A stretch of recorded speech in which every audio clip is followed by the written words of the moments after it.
शेतकरी मित्रांनो नमस्कार.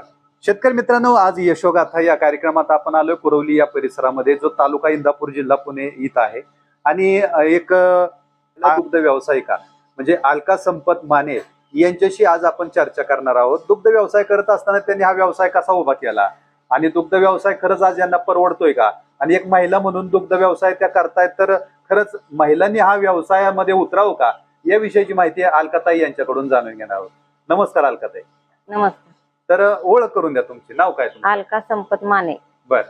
मग अलकाताई, आता हा जो दुग्ध व्यवसाय का करावा असं वाटलं तुम्हाला? दुसरं काय करताच येत नाही ना, मग शेतकऱ्यांना हेच करावं लागते. म्हणजे की दुसरं कुठला व्यवसाय परवडत नाही? नाही परवडत. हा. आता दुधाचा तर धंदा परवडतोय का? परवडतोय. परवडतोय. हो. बर बर. साधारण कसा सुरू केला हा व्यवसाय? पहिल्यांदा 2-3 कालवडी होत्या, परत त्याच्या गाया केल्या. बर. दुसऱ्यांच्यातनं काय 1-2 कालवड आणली, त्याला दूध पाजून सांभाळलं. मग छोट्यातनं केल्या थोडं थोडं. अगोदर आम्ही गावात होतो ना, तिथं छोटा गोटा होता. बर. परत पोरग शाळा शिकलं 12वी पर्यंत, तिथून पुढं काय शाळेत जाईना तो. मग दुसरं काय करायचं म्हणून हे पर्याय काढलं. इथं मग ते आमच्या धाकट्या दिरांनी गोटा बांधायचं नियोजन केलं. बर. सुनील माने. बर. मग परत पोरग ही काही म्हणलं मी मदत करू लागते, आपण 2 जण करू. मग ही 2 जण आम्ही करतोय. बर. पण आता वडिलोपार्जित दुग्ध व्यवसायाचा कधी अनुभव होता का तुम्हाला पहिला? होता की. बर. पहिलं कसं होतं, पहिला दुधाला दर जास्त नव्हता आणि कष्ट आम्ही 2घी जणी जावा जावा का करत होतो. बर. परत आमचं दिरबन कामाला होतं ना, मग आमचं मालक मग वैरण आणून तिचं पोरं लहान असताना आम्ही 2घी जणी करत होतो. बर. परत आता तिला काय गुडघ्याच्या त्रासामुळे करता येत नाही, 5 वर्ष झालं, त्याच्यामुळे आम्ही मग मायलेकर करतो. दोघच करतो. दोघच करतो. बर. पण आता ही कष्टाचा लय लय कष्ट आहे. कष्ट काय सांगाल तुम्ही? जे तरुण पोरं म्हणतात की आम्ही गाया घेणार आणि लाखानं पगार लगेच सुरू करायचं, पण विचार करून सगळं करावं लागते. त्याचं कष्ट लय आहे. पण त्याला ती कष्ट म्हणजे पेललं पाहिजे ना पोरांना. काय त्या आम्ही शेळ्या पण ठेवल्यात थोड्या. बर. गायांचं काय, शेळ्यांचं काय. आता शेळ्या पण पाळल्यात तुम्ही? शेळ्या पण आहेत. तर मग दोन्हीतलं कुठलं चांगलं वाटतंय तुम्हाला? शेळ्याचं पण चांगलंय, पण आता त्याला पण आजार निघाले शेळ्यांना पण. आजारपणामुळे परवडत. आजारपणामुळे साध्या शेळ्या परवडते त्या गावरान. ती दुसरी नवीन जातीचे केलेली ती काय आपली हे करत नाही. सगळं करून आम्ही कुठलं करायचं ठेवलं नाही. सगळं केलं. शेळ्या केल्या, मेंढ्या केल्या, कोंबड्या केल्या, सगळं केलंय. कुठलंच करायचं काय ठेवलं ना. पण आता शेवट ही काय, गुर थोड्याशी शेळ्या येत्या, थोड्या मेंढ्या येत्या, कोंबड्या काय, त्यातनं थोडं थोडं करायचं. म्हणजे आता दुग्ध व्यवसाय चांगला वाटतोय? दूध चांगलं आहे. पण आता ह्यात कष्टाचं स्वरूप कसं आहे? दिवसभराचं कसं चालतं? दिवसभर नाही, सकाळचं 2-3 तास आणि संध्याकाळचं 2 तास. दिवसभर निवांत. बर. 2 टाइम फक्त काळजीनं करावं लागतंय, सकाळ संध्याकाळ. आधी गाय बांधून होत्या? बांधून होते त्यावेळेस दिवसभर शेण, म्हणजे 2-3 वेळा शेण काढावं लागायचं ना.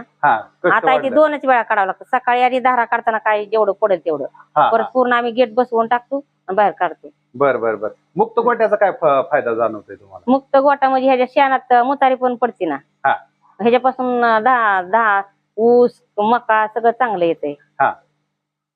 म्हणजे रानाची पिकं चांगले येते. रासायनिक खत द्यावे लागते, कमी लागते. बर बर बर. खात पण आमचं घरचंच आहे आणि भरपूर निघतंय. बर. 15 दिवसाला निघतंय टेलर वर. आधी कालवडी सांभाळ होतं, परत कालवडी परवडायच्या म्हणून परत गाया केल्या. म्हणजे की कालवडी का सांभाळायला परवडल्या नाही तुम्हाला? कालवडीचा खर्च किती आहे, खायला पेंड वैरण सगळं, आणि त्याला वर्ष ते 2 वर्ष सांभाळायला लागते त्या. त्याच्यामुळे ते परवडत नव्हते. परवडलं नाही. बर. मग परत विचार केला आणि दुधाचा धंदा चालू केला. म्हणजे त्याच कालवडीच्या गाय केल्या? त्याच कालवडीच्या केल्या. त्या 2 फक्त विकल्या आणि बाकीच्या ठेवून त्याच्या गाया तयार केल्या. बर. मग त्या चांगल्या उत्कृष्ट गायी झाल्या का तयार? हो, चांगल्या. ह्यातल्या गायी विकायची 1 का 2च आहेत, सगळ्या घरच्या येत्या. आता साधारण दूध किती निघतंय आपलं? आता सध्या म्हणजे आता ही जास्त दिवस झाले येते, आता गाभण्या येत्या 4, त्याच्यामुळे कमी. 80-90 जात होतं, आता 60 जात आहे. बर. किती लिटर दूध गेलं दिवसाचं तर परवडतं धंदा? आता 100-125 लिटर तरी गेलं पाहिजे. तेव्हा कुठं चांगले परवडतं. बर. आमच्यात कसं आहे, सारा घरचा आम्ही 2 कष्ट पण घरीच करतोय, असं बाहेरचं काय नाहीच ना. घरच्या घरीच सगळं आहे. जर मजूर लावले तर दूध धंदा परवडत नाही? परवडत नाही. घरच्या परवडत. घरी नाही परवडत. बर बर, म्हणजे की किती गायी आता घरचे लोक 20,000 रुपये द्यायचं महिन्याला हा. बियाऱ्यांना. हा. खायला आपलं 20,000 द्यायचं. हा. मग त्यांना किती खर्च होतोय. हा हा, मग त्याच्याऐवजी मग आम्ही दोघच करतो ना. म्हणजे जो काय त्याला पगार द्यायचा ती घरी राहतो. हो घरी राहतो. बर बर, पगार त्याला जर द्यायचं म्हणलं तर मग परवडतच हा, नाही. हा. घरी केल्यामुळे जरा परवडतंय. बर बर बर. आता मग औषधोपचार वगैरे काय घरी करता का गायींना? काय नाही. हा. घरचं म्हणजे ती करतो की असं ती का ही दगडी झाल्यावर, हा. परत कुठे तोंडाला ती लाळ आल्यावर हा. ठराविक करतो. लसीकरण काय करता का? लसीकरण हेच लाळीचं 1 डोस देतो. हा. आणि दंताचं 1, हे 2 डोस फक्त आम्ही करतो. बर. बाकी नाही. हा हा हा. आता या गोट्याला खूप खर्च केलाय तुम्ही. खर्च लई केलाय. हा, मग तुम्हाला वाटतं का फिटल दुग्ध व्यवसायावर? हो फिटल की. हा. चिकाटीने केल्यावर फिटल. हा. चिकाटी करावं लागते ना. हा हा. चिकाटी म्हणजे काय, नक्की काय करावं लागेल? चिकाटी म्हणजे काटकसर करायची. हा. मग थोडक्यात थोडकं भागवायचं. ह्या ज्या गाय आहेत तर ह्या घरच्याच गाय आहेत, तर म्हणजे की या चांगल्या गायी सांभाळण्यासाठी दिवसभराचं काय काय देता यांना? दिवसभराचं काय नाही, 2 टाइम चारा, हा. पेंड, हा. आणि कधी असं राहिला शिल्लक तर घास असतो. हा. म्हणजे शेळ्या मेंढ्यात शिल्लक राहिलं तरी घास टाकतो. बर. एवढंच. घास दिल्यामुळं दुधात काय वाढ वाढ होती. वाढ होती. मग घासाचं का प्रमाण वाढवत नाही तुम्ही? घासाचं म्हणजे पाणी हिचं घासच ही होते ना, ओंबाळतो. हा. जास्त पाणी झालं किती जातोय. म्हणजे पाऊस जास्त होतो. हा, पावसामुळे. आणि घास काढायला परवडत पण नाही ना. हा, उशीर लागतो. हा, 1 चारा काढा 200 रुपये बाय घ्यायची. बर. मग ती केवढ्याला परतोय. हा हा हा, म्हणजे तेवढी रक्कम त्या आणि घरचं करायचं आम्ही शेळ्यांपुरता आम्ही काढते. हा. दुसरं असं रोजगार लावायचं म्हणल्यावर नाही परवडत. हा. मग गायांना म्हणल्यावर लय उशीर, म्हणजे काढाय वेळ लागतो ना. हा, वेळ जातोय. वेळ जातो, म्हणजे मग एकटीला जमत आणि नाही. पुरत नसेल सगळ्यांना. नाही पुरत. हा. बर बर बर. आता ही मुक्त गोटा केलाय तर मुक्त गोट्याचा काय फायदा जाणवला? हो जाणवलं की. हा. खात वाया जात नाही, मुतारी वाया जात नाही. हा. आणि त्याच्यामुळे धान्य पण चांगलं येतं ना. हा. राहते ऊस मका पिकं चांगली येते त्याने. हा. इतर खर्च कमी. हा हा. आता हे घरच्याच कालवडीच्या गाय केल्यात तर तुम्हाला वाटतात काही समाधानकारक गाय आहेत? हो आहेत की. हा. किती लिटर दूध देतात गाय? कालवडीच तसं सांभाळण्यावर आहे. हा. चांगल्या सांभाळ्या तर देतात की. हा. देतात. हो. आता ही घरच्याच गायचं कालवड आहे. हा. दूध देते की भरपूर. हा, सांग. 18-20 एका वेळेस. हो. बर बर, म्हणजे 30. आता ती 3 कालवड ठेवली ती घरी. हा. चांगली कालवड करण्यासाठी आम्ही चांगले इंजेक्शन भरतो. हा, आता सिमेंट भरताय चांगलं. हो. बर बर. ती कुठनं कळलं तुम्हाला सिमेंट चांगलं भरावं? कोण एक माणूस आलता ती मयूरकडे, त्यांनी सांगितलं ना हे भरा म्हणून. हा. ती पोरग बघतं ना सगळं तसलं. बर बर बर. त्याच्यामुळे आता पुढची पायदाय चांगली होईल तुमची. आता ती 3 झालेत ना, चांगली झाली ती. हा. ती पांढरी पलीकडची. हा. ही त्यातलंच आहे का? ही नाही, ती 2 बघा. हा.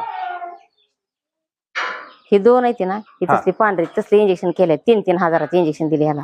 बर बर. ह्या 2ला. हा. हा, त्यांनी सांगितलं ना 100% 30-35 लिटर दूध देणार. हा. ही आणि एका वर्षाच्या नंतर लावायच्या. बर, 12 महिन्यानंतर. हो. बर बर बर. ही आता कालवडी केल्यात ना आम्ही. हा. आता जरा बदल करायला सुरुवात केली आम्ही. बर बर बर, म्हणजे की चांगलं इम्पोर्टेड सिमेंट वापरून तुम्ही आता तयार केलेले आहेत. हा, ह्या 2 कालवडी केले ते तसं. हा हा, बर बर. 30-35-40 लिटर दूध देईन त्यांनी गॅरंटी दिली. हा. 3-3 हजार रुपयाची इंजिमेशन भरलेलं आहे त्यांनी. एक बर, म्हणजे शॉर्टेड सिमेंट भरलं होतं तुम्ही, म्हणजे कालवडच होणार. कालवडच 100%. हा हा हा हा, बर बर. म्हणजे आता ही लागवडीच्या मापात आलेलं आहे. ओके. भविष्यातलं काय नियोजन आहे आता? काय नाही, हेच करायचं ना काय. हा. दुधाच. हा. आता एवढा गोटा केलाय, काय केलं त्याचं काय करायचं. हा. आता ह्याचं खर्च पाणी होस्तोर करस्तोर तरी दुसरा करायला पर्यायच नाही आम्हाला. ही केल्याशिवाय पर्याय नाही. गुरांचं शेती. हा. दुधाचं चांगलंच आहे की, नियोजन केलं चांगलंच आहे. पण ठाय बसणे हीच पाहिजे ना आम्हाला सगळ्यांना, दोघांना. हा. पण दुसरी पण काम असते आदनं मधनं. हा. रानातली ही. मुक्त गोटा चांगलाच आहे, मुक्त गोटा पाहिजेच. मुक्त गोट्यामुळे कष्ट कमी आहे. हा. आणि चांगलं गुरांची पण स्वच्छता राहते आत. बरोबर. आणि बाहेरचा बसत्यात पण ना चांगली, दूध वाढतं, परत खराब गाया होत नाही, त्या धुवायची गरज लागत नाही. तरी पण आम्ही 2 टाइम धुतो. हा, गाय माझावर आलेली पण हा, कळती गाय माझावर आलेली. बर. पेंट कुठली वापरता? पेंट दूध धारा 12 मध्ये 1 होय. आणि पेंट मध्ये ती पावडर टाकतो ना. म्हणजे मिनरल मिक्सचर. मिरर मिक्सचर बर बर, काय फरक जाणवतोय त्याला? जाणवतो की दुधात हा. दूध वाढतं, गाभण्या राहते त्या ती सगळ्या शरीराला चांगलं असते ती पावडर.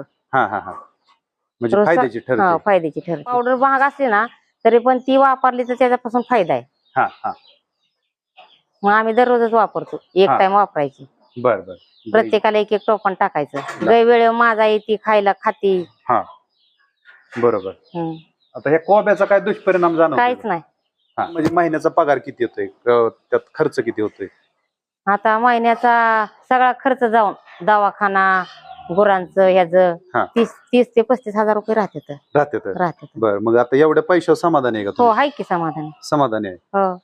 तर म्हणजे की अलकाताई, म्हणजे की तुम्ही जो काही आता अनमोल वेळ दिला, अनमोल मुलाखत दिली, त्याबद्दल मी तमाम शेतकरी बांधवांच्या वतीनं आणि आपल्या अष्टदीप क्रिएशनच्या युट्यूब चॅनलच्या वतीनं आपले आभार व्यक्त करतो. धन्यवाद. धन्यवाद.